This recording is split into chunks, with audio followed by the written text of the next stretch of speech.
So now that you're working towards making the body still, we started by sitting comfortably in a chair. As we addressed, yeah, as we started addressing the discomforts and made ourselves more comfortable, it became very natural for us, since there was a type of a peacefulness attained by sitting comfortably, it becomes very natural for us to close our eyes. In fact, even if I did not say close your eyes, you would end up closing your eyes. Once you sit still and close your eyes, once you sit comfortably in a chair and close your eyes, the progression automatically is that you will become still. The instruction that I give you is superfluous. The only instruction that is really required is sit comfortably in a chair. The other things are a byproduct of being comfortable in the chair. But I insist on saying these things so that when I say close your eyes, when I say be still, what is happening is you are expediting the process of being comfortable in a chair and closing your eyes and becoming still and realizing that there is a part of you that will never become still unless you attain rigor mortis. And we can attain partial rigor mortis when we are in meditation and leave the body and return back to the body. That is in higher stages of meditation. But right now, as you sit comfortably in a chair with your eyes closed and become still, you should feel almost as if it is that photograph of me on the screen. Absolutely no movements. Something which ironically I cannot do because I have to speak to you.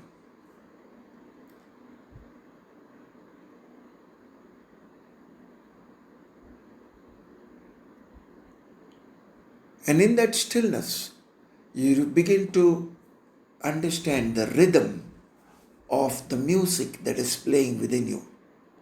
The music that is created by the breath leaving the body and returning back to the body. The music of the universe.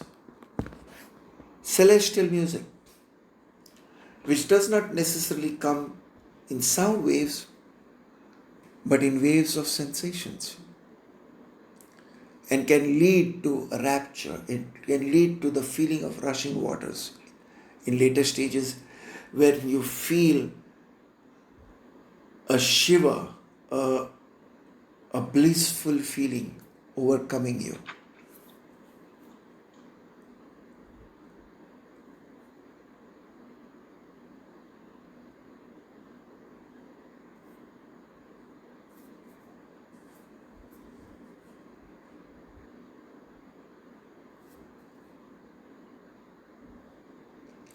Remember, when two or more are gathered,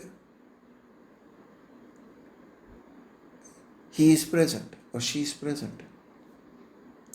And I'm not talking about a hacker, I'm talking about God's presence.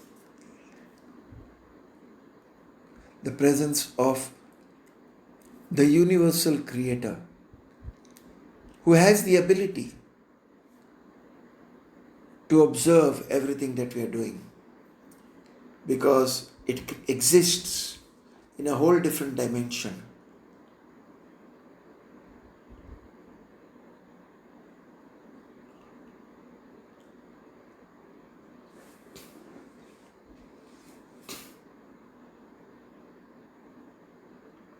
So we learn to invite everybody, good or bad, devious or generous, it does not matter. All are God's creation. Deviousness is an illness. Generosity is a gift.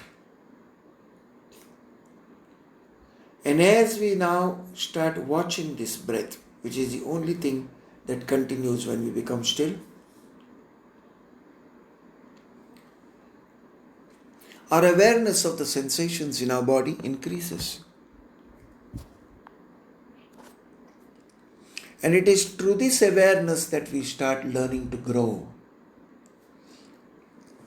We start learning to become supercomputers, not just the ordinary personal computer that we are.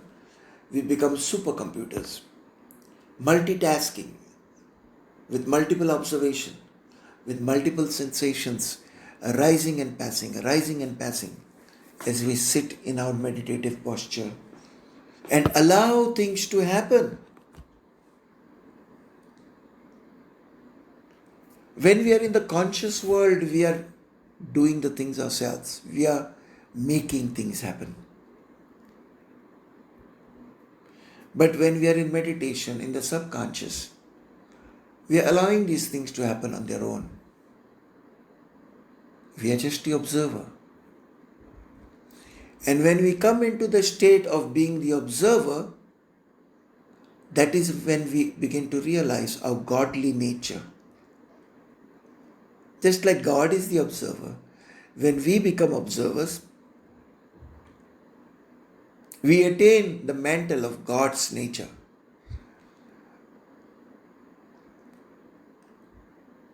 Creation by the divine architect of the universe, by God. And after this creation, let it go and function on its own. That is what God did to creation. And we start allowing this ourselves. We do not judge good and evil. We don't judge right or wrong. We don't compete. We don't try to attain anything, because there is nothing to attain. Everything is to enjoy. Even the pain and suffering that we may get is to enjoy. And to be able to do that is to be a liberated being, to be an illumined being. Illumination comes from the word ilu. Higher. That's what it means. Higher. And it's also from that same word ilu that the word Illuminati has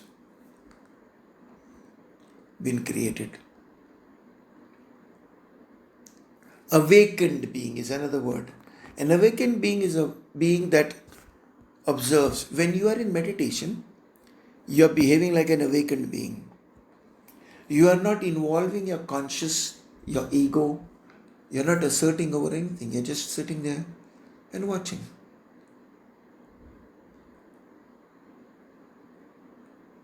Like the watchers in the book of Enoch were supposed to be. But when they engaged, destruction took place. When we go into enlightenment mode, we are watchers. Whatever happens, we see the nature of what is happening. We see the thief putting his hands in our purses. We see the good man reaching out to help you. We see all these things, but we do not engage. That is higher stages of meditation. And in that non-engagement, we can feel the hand of God. Whether it is evil or whether it is good, which only exists in the creation. There is no good and evil in the heavenly realms, or even the realm outside creation. There is no good and evil, because there is no judgment. Which is why I say there is no judgment day. There is nothing to be judged. Everything comes through its own karmic benefits. If I give alms to a beggar, I have already received the joy of helping that poor person. And I say it in context, not by looking down, because he is a poor person. That's why we give him alms. If I strike somebody in anger, I've already received the compensation with the anger that is within me. Otherwise, I would not have struck that person. That's negative reinforcement, but we get it. But when we sit in meditation like we are doing right now, all these things are ought to not. All these things don't matter. We just stay. We stay in a state of observation. We stay in a state of awe, because everything is beautiful. Nothing is ugly. Everything is beautiful beyond beauty. Because even beautiful is a state of being. Ugly is a state of being. But beyond beauty is a state of knowing, accepting, loving, caring, receiving, acknowledging.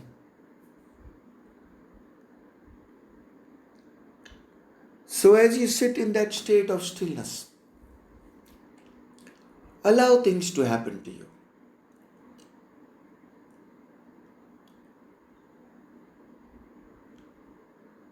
Start with the sensations in the body. You've already given it a start by watching your breath. But now allow the sensations in the body to talk to you. Sensations in your body are actually recorded statements of your life and maybe even of your past lives that have been stored in the body at the cellular level. And in meditation, we are actually scraping off these sensations, bringing them into existence back again, and erasing them off because we want to be free. And it does not matter what those sensations are, whether they are good sensations or bad sensations, whether they are gross or subtle, whether they are heavy or light, whether they are dark or bright. None of this matters. They are, at the end of the day, they are part of the duality that creation gives us. And a meditator like you and me, when we just sit and watch those things, like you are sitting in your balcony and watching the car pass by on the road, then you're not the driver, you're just watching that. You assimilate the information, but you don't get affected by it, as you would if you were behind a steering wheel. So sit in this balcony of life and observe. Observe the whole galaxies, billions of galaxies as we know them today. Observe them. And you can actually project yourself into that state where you can observe them. Observe the grandeur of God's creation.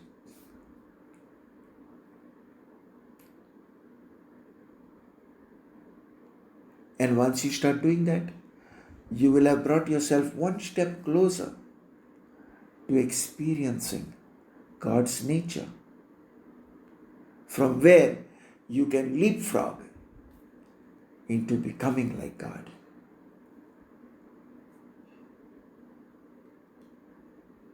Not God, the creator of humans, because that is a egoistic God, a jealous God, a punishing God maybe.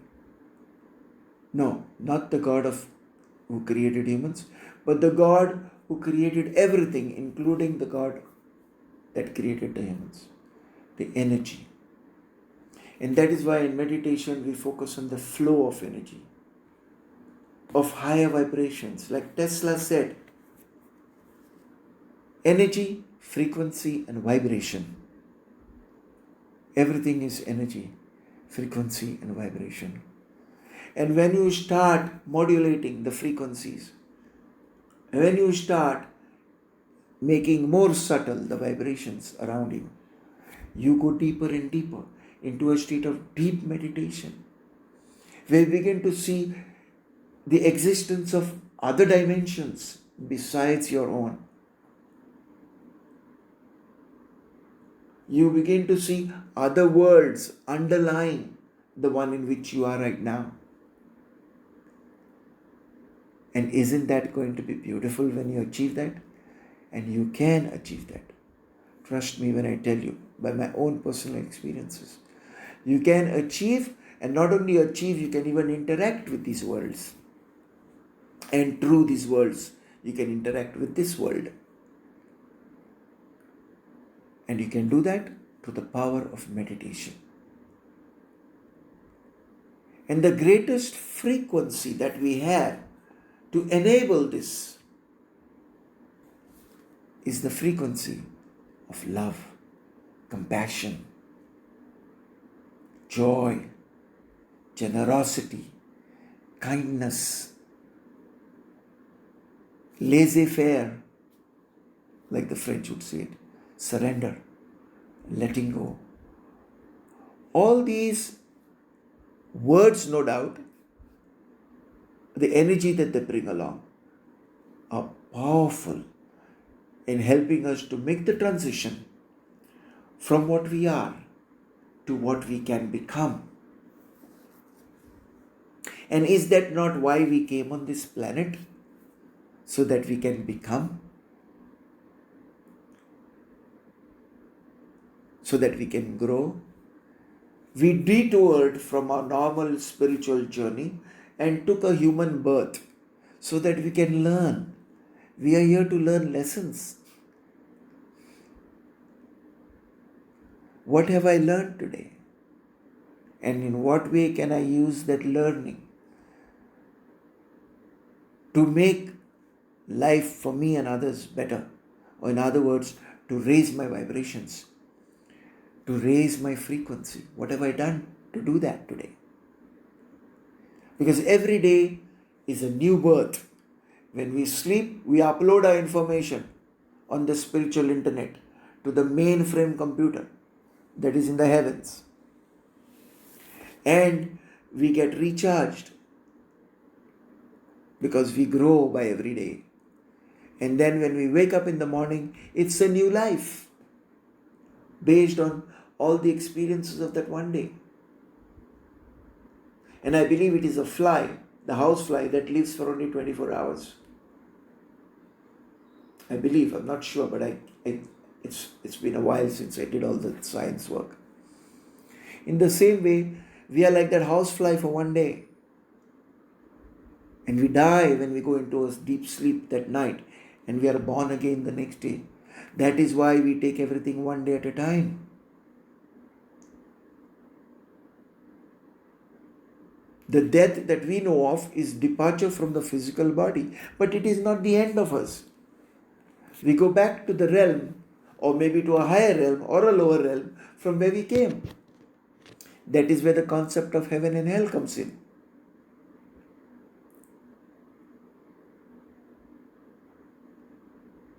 There are religions out there that are trying to point the way for us. Of course, there are religions out there that are also trying to control us. But you have to work on yourself to know the difference and to know the truth, because that also is a lesson. So as you stay there in that stillness, as we all stay in the stillness, what is the experience you are having right now? Is it a peaceful experience? Or is it an agitation? Because if it is an agitation, it is like a virus in your system. Expunge it. Expel it. It doesn't belong to you. Say to that anger, say to that virus, in whatever form it may come, say to it, you are precious to me. You are part of creation. You are precious to me. But not to my life. I have a life that is more distinct and separate from yours. So goodbye. Welcome to a higher frequency of existence. If there's any greed, if there's any lust, if there's any envy, if there's any jealousy, look at those things. Look at those thoughts that are produced by these energies in your mind. They are energies of a lower vibration. And look at it and say to it, you are precious to me, you're part of God's creation. You are precious to me, but not to my life, because I have a life that is more distinct and separate from yours. So goodbye. Welcome the higher frequencies. All you need to do is, in a second, change the way you think. And when you change the way you look at things, the things you look at change. And many times, even after knowing this, you get stuck in something that keeps you stunted. And then God sends an enlightened man to you to wake you up, to whip you out of that and say, get out of that gutter. And when that happens, acknowledge it. Don't receive it with the ego, but receive it with humility and joy that a correction is taking place, that a transformation is taking place at a level which you had forgotten existed. And all these things come to us through meditation. The panacea for all spiritual evils, the ultimate aspirin for a new life and a higher frequency, meditation.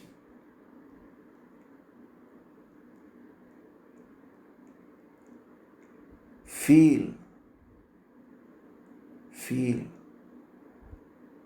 The thoughts and the intellect are just controllers of who we are, and we need them.